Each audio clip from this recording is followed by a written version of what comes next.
Hey guys, in this video I sit down with Ping Shu and Daniel Hale, broker and real estate agent out of the Hamilton and Burlington area. These guys work together daily, growing their business primarily in the investment niche. They both have a ton of experience working on investment projects both for themselves, growing their portfolio, or for their clients, all the while growing a personal brand online. These guys are crushing it with huge goals, and now they have moved over to eXp Realty to help as many new agents or established agents as possible. If you have been waiting to hear about how to crush it online, grow your investment portfolio, or build it from the bottom up and work with investor clients, this is an interview you don't want to miss. Let's just dive straight into it. Gents, amazing to be talking to both of you.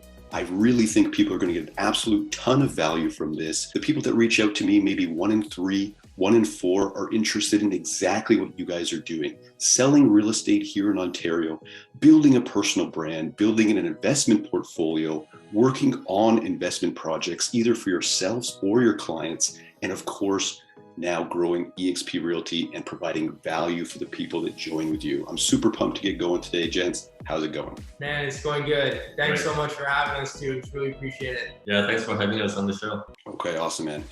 Let's dive. I love to dive straight into it. For the people that like my show, it's kind of like everything's visual based. The people that reach out to me, they love video. What is kind of like your average week? What's like your on the grind average week, or even a perfect week? What does that look like for you guys? Okay, so for me, actually we work together, so it's pretty similar. But for me, my average week is to really talk a lot of real estate to different people. It could be friends, family, it could be clients, but we love talking about real estate investment. We love updating them with the real estate market and kind of like educate them a little bit with what we're doing, and then have them kind of participate the real estate investment side with us. Yeah, right now too, like every week, like we're seeing a lot of properties right now, like a lot in our area, because we work with a lot of investors that are always looking for their next acquisition, whether it's a property flip or a buy and hold, what they're looking to do. But we do a lot of deal sourcing. We're going through a lot of places, basically taking a look at them, what kind of work needs to be done in them, what their ARV is like, what kind of return on investment we can get our clients, because predominantly that's like a heavy thing that we do. We have a lot of investors that we work with. So we're always doing that. We're always focusing on our marketing, and basically our teams level up, I should say, because it can be a competitive market out there, and when you're working with so many investors, we're always trying to make sure that we can score them a good deal. So we're really figuring out a lot of different marketing strategies right now too, where we can go directly to the sellers and work out a deal that works for both parties, so we can get the best deal for our investors. So a lot of stuff happens throughout the week for sure. Awesome stuff. Sounds like a business can be built around those weeks for sure. Okay, so how about we move maybe a little bit back? Let's go into like what got you maybe into real estate, or even your background in real estate so far. Yeah, so for me, like to be honest, it was my dad was very motivational for me when he did heating and air conditioning. He wasn't into real estate like for like as a sales representative or anything like that, but he did really well in his business, and he started investing a lot of his money into real estate. And I was young. I saw the portfolio that he had, and renting it out, I saw how like the equity he was building and the stuff he was doing with his financing to grow a portfolio and create that safety net for our family. It motivated me, and I realized, like, as somebody that likes to invest, I saw how confident he was in putting his money into real estate. And, I started, as I got older, I started enjoying sales. I started enjoying helping people make a return on investment. And I think real estate just went hand in hand with that. And it was the perfect thing for me to start. Also, Daniel started with an investment first before he even considered being an agent. Yeah. And I think that was awesome. For me, my parents started with real estate investing back in Taiwan. That's where I came from. I'm a second generation in Canada, although it's still my second language. But when we came here, I believe that was back in 2009. My parents started to kind of duplicate that system, like exactly what they did back in Taiwan in Canada. And they just wanted to kind of showcase how real estate investing should be done. And at the time we don't know a lot of like terminologies and everything, but the strategy they put in place was actually a BRRRR method. So they prepare a down payment, they brought that over from Taiwan, the funding, and then we started with one student rental. The second year we acquired another one using BRRRR method by putting a lot of renovation value add to the property, so that we build up the equity, we refinancing again, acquire the next one. The third year we did it again. The fourth year we did it again. And then from that experience, it really opened my mind, opened my eyes to the real estate investing. And that's essentially how we got into, or how I got into real estate investing journey. Yeah, it's interesting, like how both of our parents kind of helped motivate us to do that. You know, I'm 32 now, but I bought my first house when I was 24, and I started shopping around. I remember I would go home and I would show my dad the listing, and he'd look at it and go, no, that's not the one. I'm like, what are you talking about? That's not the one. And every single one I was showing him was a single family property. And he was like, no, you're going to pay the mortgage. I'm like, what do you mean? I'm going to pay the mortgage anyways. It doesn't make sense. And then he's like, no, like, and I'm sure you've heard of house hacking before, they call it, but basically I bought a duplex because every single family property we looked at, he was like, no. So I showed him a duplex because that's what he started telling me to do. He's like, you need something where you can rent out the basement so that your mortgage is paid for and you're living upstairs for free. And I did that at 24.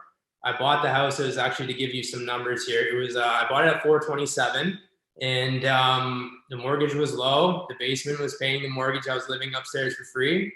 And the good thing is there's building equity. Well, I was also building a family at the same time. So, and that helped me out because instead of dumping all my money into the house all the time, it's building equity. They're paying rent, and I'm now able to save money to start looking already for another one.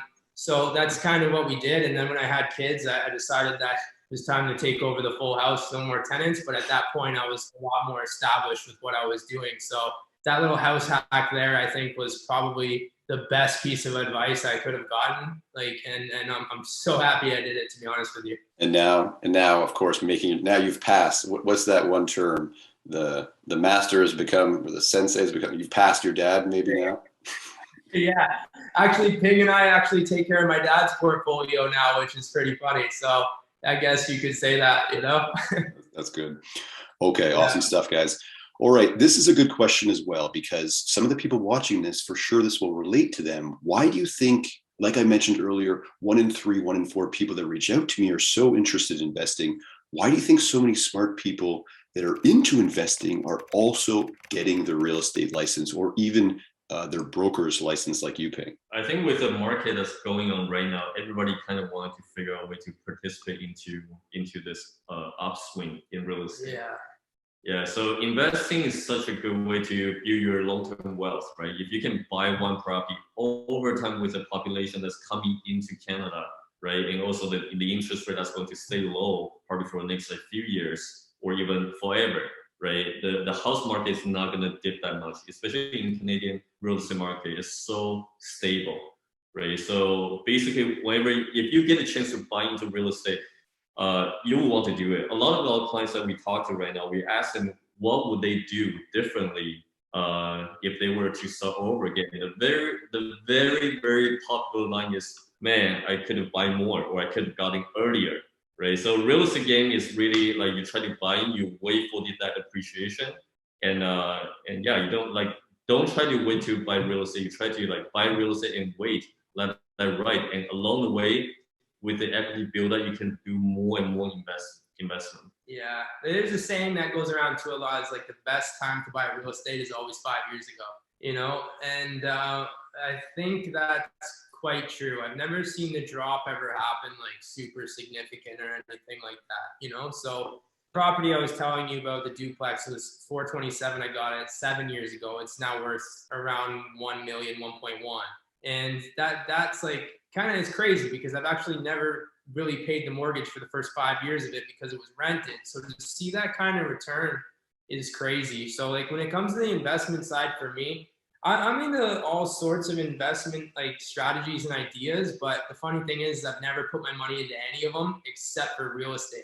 And, a lot of my friends do Bitcoin and all that stuff and other things, and I'm not against it. I think there's obviously a crazy amount of money in there, But for me, I need to physically be able to touch my investment. It has to be a tangible investment. You know, it's there. I just feel more confident in having that, you know, and knowing if it's rented out, you know, you get yourself good tenants, you know, it's a two-way street. They're happy, you're happy. The property is going to go up in value. And not only that, they're going to be paying into the mortgage so that by the time you do sell it, or whether you want to burn it, like Ping is mentioning, you're able to acquire more, or just the return on investment is like, I just don't think it can be beat, you know? Yeah, because I find it pretty interesting, the people that reach out to me, because kind of exactly what you're saying. You guys clearly have the knowledge and the experience, but they're just like, how do I get to my first property? Should I do it? And almost kind of like you said, the 5 year, it's like that, the planting tree thing. It's like the best time to plant a tree is 10 years ago, whatever. The next time is today, right? Still just get in. Yeah, it's so true. You know, it's funny, like there's a book I'm reading right now called Superfans. It's about how to like grow your business based off of like social media and understanding like the lyrics of other people. And one of the things I'm hearing all the time now, because of the market rising so much, is people saying things like, how do I get into the real estate market? You know, how am I gonna be able to do that?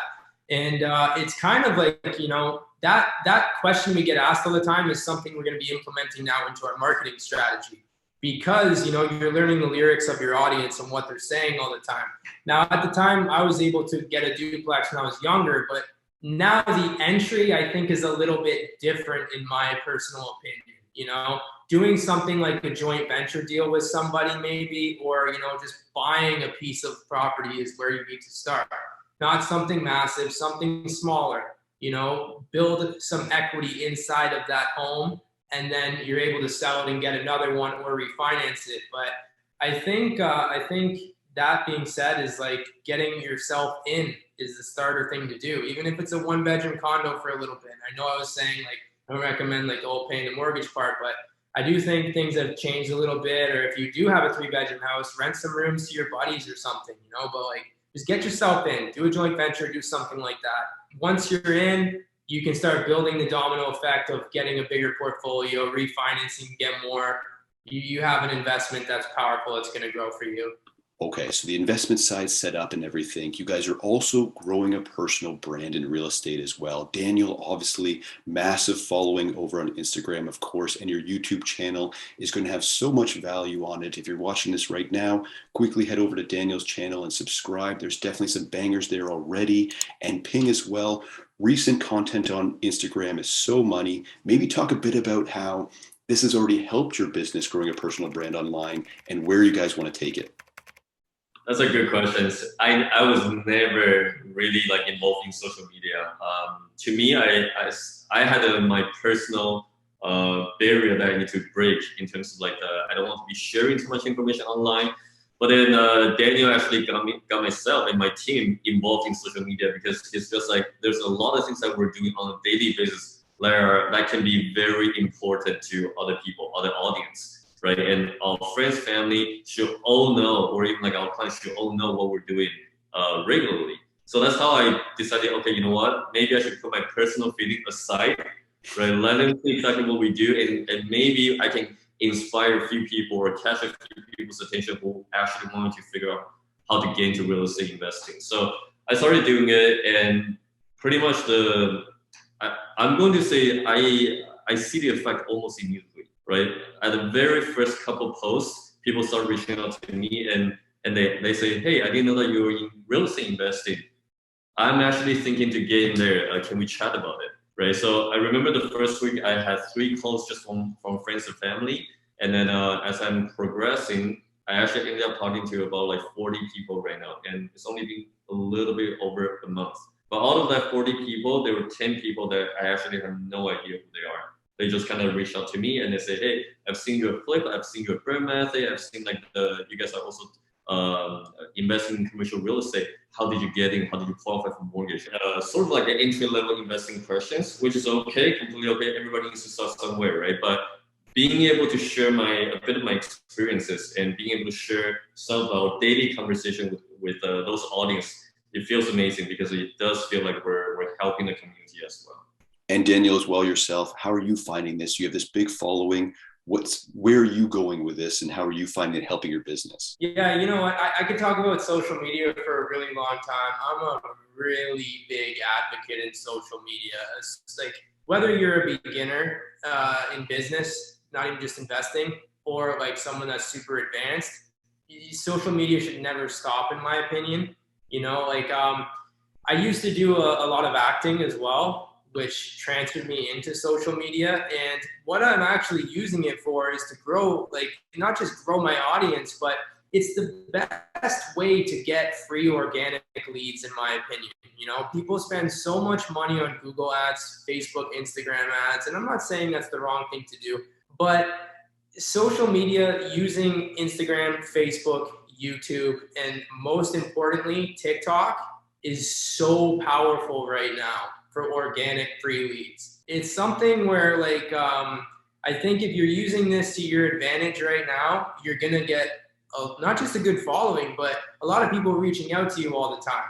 And I started TikTok in March of last year, and I have about 500,000 followers on there. And the funny thing is I have some real estate videos, but the key to what I'm doing right now is posting, you know, probably 30% real estate and 70% relatable videos. Some comedy in there because people like it, but I try to throw a lot of things in there, like family style, relatable, things that happen to people.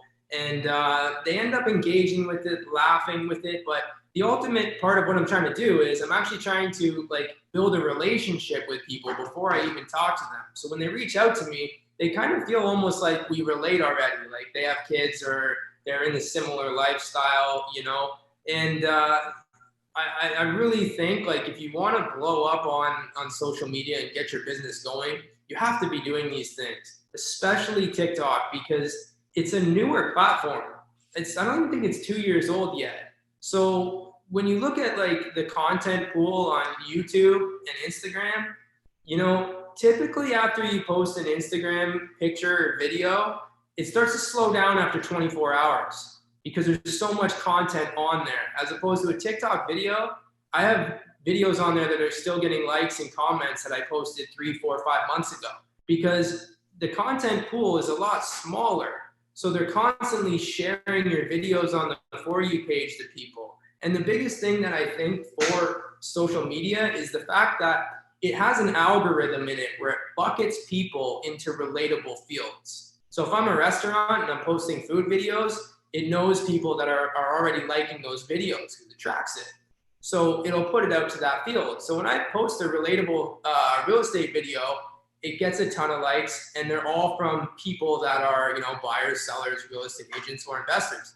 And that's something that I think I think everybody should be doing this. Like I could talk about it forever, seriously. I'm a really big advocate in social media, and I think that, you know, it should never stop, because the more they're seeing your face, the more they're seeing what you do, the more curious they're getting. Whether they're buying now or in a year, if they're constantly seeing you, then, you know, they're going to reach out at some point. And I think one of the most important things is that it really breeds that trust, right? Yeah. Because sometimes when you come across with one realtor and then you're talking about real estate needs, all of a sudden a lot of the buyer or seller, the first thing they're going to think about is that, okay, this person is a salesperson, Yeah. right? But if you've seen this person's daily life, the lifestyle, the kids, the family, right? All of a sudden I do feel like you bring that kind of trust. Now you see, okay, this is just not a salesperson. He's a human being, right? That you can relate on a daily basis. And the moment that we're talking, it almost feels like you're like the people already know us, right? So I think social media is such a, like, I started shifting my mind a lot more after seeing what Daniel's doing. And yeah, that's what we're trying to implement right now. Too good. Seems like you're ahead of the game. Plus, I didn't realize TikTok. Maybe I got to get going on that because you know how my brain works. You got Feed, you got Instagram and Facebook, of course, where it's gone that day. But I didn't realize TikTok was repurposing it. I didn't know you were getting a bunch of comments later on, which is cool. TikTok, yeah. Honestly, it doesn't stop, you know, and it's something where just keep it simple, pick a niche, pick an audience that you want to talk to, figure out the lyrics of what they're saying and what they're trying to learn all the time, and then create a 13 to 15 second video on that exact topic. You know, plug in a few little hashtags in there that are related to that field, and it just watch when it hits the For You page, you'll be blown away. You'll see people flooding over to your Instagram. You'll see all the comments, everything, and engage in those comments. Write them back a genuine response. You know, and you'll see how many people actually become that super fan and want to follow you and engage. You know. So it's crazy, but I've had quite a few people reaching out to me asking what we're doing, and it's something that, you know, it works. It really does.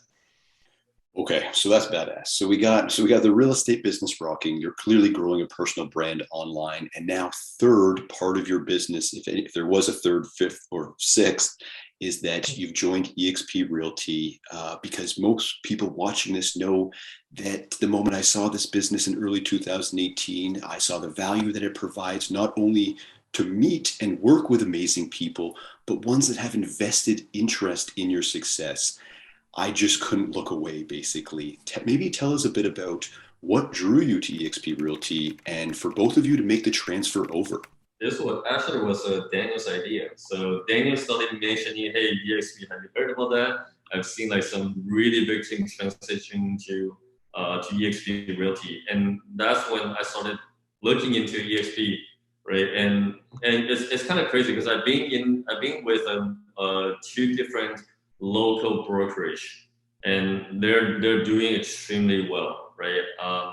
The only problem is that the only difference between EXP versus a conventional brokerage is that with the business model, EXP somehow create that company culture where everybody's willing to help each other, right? There's a big platform called like a Facebook Workplace with EXP. All the agents are sharing the information, sharing the listing, sharing the tips on how to speak with the clients, buyers, seller, investors. As last week at some point, like I had questions regarding commercial real estate that I didn't know how to properly assess. I posted within like 2 hours. There are like, I think 3 or 4 agents reach out to me and just, hey, listen, if you have any questions, give us a call. That's unseen in different local brokerage. So. Yeah, no, it's true. The support system is insane. Like when I joined EXP, I saw like there was like 10 agents follow me on Instagram right away. Followed them back. We all started talking. I'm actually meeting with one this week from Toronto. Wants to just come and hang out, see what we're doing, and you know, meet us over here in Hamilton. But yeah, I'm a very curious person, and I saw some really big real estate agents joining EXP. And when I see that kind of stuff, I have to ask why. Like I have to see like why. Why are you guys leaving big brokerages to join EXP? EXP is huge. I'm not saying they're not a big brokerage. They're massive.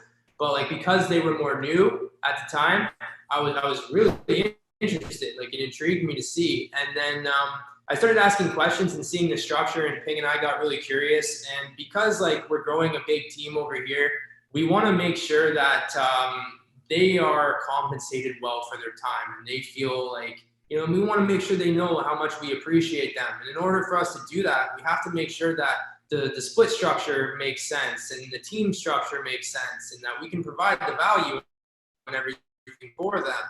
And we saw this model EXP had, and we realized like we can now create a big team and compete with some of the big brokerages by being under EXP and giving our agents a good commission structure that they're really happy with. And I feel like value I can provide to EXP and help, which I've already had some of the agents reaching out to me for, is social media. You know, like I've had some of them reach out to me already and ask if they can pick my brain on it a little bit, which again, I'm super happy to help. You know, I'm happy to share what I know about it and teach them. And I think that if there's any value I can provide there, it's probably teaching people how to grow a real powerful audience, you know? Okay, man, just the value that you guys can provide is amazing for either new agents or brokers making the transfer to EXP. The game is changing for sure. What can I say? It's a beautiful, beautiful thing. Okay, if you guys don't mind, let's finish off with a quick outro. What maybe super big dream or goal of where you guys want to take your business? Because most people watching this know I have hundreds of mini goals, and I consider that to be my balance and enjoyment, but it's super fun to have one or two big unbalanced goals to thrive towards for extra motivation. Our goal is to double our numbers every single year. So with sales, just this year between Daniel and I, we already finished 28 transactions. We might hit 30, 35, or even a little bit more at the end of this year. But our next year, the goal for the next year is to double that number. Yeah, I agree. I think every single month we're looking back at the previous month to see what we did right, but most importantly, what we did wrong, correcting it and improving on that so that we can keep hitting that growth. You know, even with our investment projects that we do with our investors, we see the percentage of the average flip project or return that we do, and we figure out how can we beat this next time. Is it the renovation? Was it the price? Could we get a better price? Was it strategy? Was it how long we held this property for? But how can we improve this for our investors? Because, you know, like Ping and I talk about this a lot. It's not just with us, but with our investors. It's like, you know, the return is something they're always looking for. They're investing because they want to make a return on an investment. So our job is to make sure that we give them the highest return possible. And if we're always focusing on this, they're always going to want to keep working with us, because the moment we have a bad return on investment or something breaks even, they feel like we wasted their time. So we make sure this does not happen. And even with us, when I became an agent, you know, my goal is just to do one transaction a month. It's literally like my goal. And 3 months in, Ping looked at me and he's like, man, you need a new goal. And I was just so happy to hear that, because one, like I didn't even think about it. I was like just happy I'm hitting my goal. And he made me set a new one, because, you know, it's something that helping each other level up all the time, you know, but that's literally what it is for us, is constant growth. And I think that's also why we feel so, why we feel like we fit in so well with EXP, because from what we're seeing, they're all about constant growth as well. So it's like, it just goes hand in hand, and we fit right in. So, you know, it's a good relationship for us too. Yeah, the company culture is what we feel the most comfortable with, because they're constantly helping each other, right? Similarly, the things that we're doing with for each other, we want to also kind of delegate it down, right? We want to train the next leader who can implement the same philosophy down to the team under them. Yeah, we even ask our agents, like as soon as they join the team, we ask them, one of our main questions is, what are your goals for this year?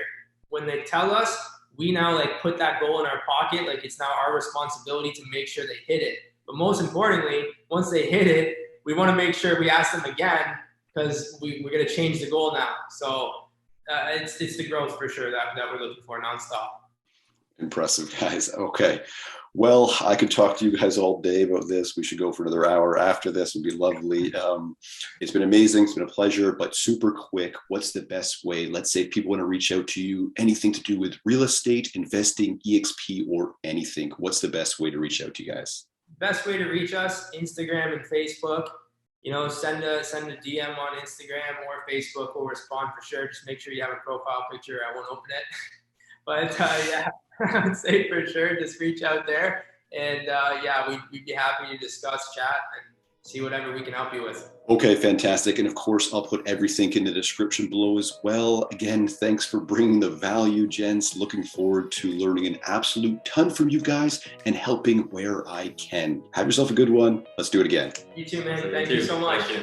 Okay, so there it is. I really hope you guys got a ton of value from this interview. Make sure you reach out to Ping and Daniel if any of this at all resonated with you, or if you have any questions at all. The beautiful thing about where real estate is going right now is the added value you can get by aligning with the right people. It's super exciting stuff, and it really feels like only the start of something amazing. Thanks for watching again. My name's Callum Moore, real estate agent here in Ontario, and we'll see you in the next one.